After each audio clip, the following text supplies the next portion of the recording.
जी हाँ दोस्तों, हो जाइए तैयार क्योंकि पावर स्टार पवन सिंह का एक और धमाकेदार बोलबम सॉन्ग आप सभी के बीच में रिलीज होने जा रहा है, जिस गाने के बोल हैं सेवा में बानी भोले बाबा के।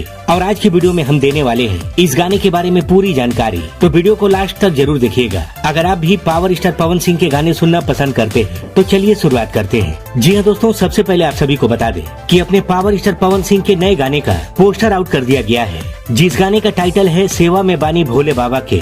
और इस गाने को गाए हैं पावर स्टार पवन सिंह ने। गाने के बोल लिखे हैं आशुतोष तिवारी जी ने और संगीत होने वाला है प्रियांशु सिंह जी का। और इस गाने में एक नई एक्ट्रेस दिखाई देंगी अपने पावर स्टार पवन सिंह के साथ। वहीं अगर बात करें इस गाने के रिलीज डेट के बारे में, तो आप सभी को बता दें कि अपने पावर स्टार पवन सिंह का नया गाना सेवा में बानी भोले बाबा के जो रिलीज होने वाला है 30 जुलाई को, यानी कल सुबह 5:45 पर वेद म्यूजिक के ऑफिशियल यूट्यूब चैनल पर, तो देखना मत भूलिएगा। इसके साथ ही आप सभी को बता दें कि पावर स्टार पवन सिंह का एक बहुत ही जबरदस्त गाना रिलीज होने वाला है, जिस गाने का एक छोटा सा वीडियो क्लिप सोशल मीडिया पर काफी वायरल हो रहा है। और ये गाना आप सभी को सावन के बाद सुनने को मिलेगा। तो इसी के साथ मिलते हैं अगली वीडियो में, तब तक के लिए जय हिंद, जय भोजपुरी।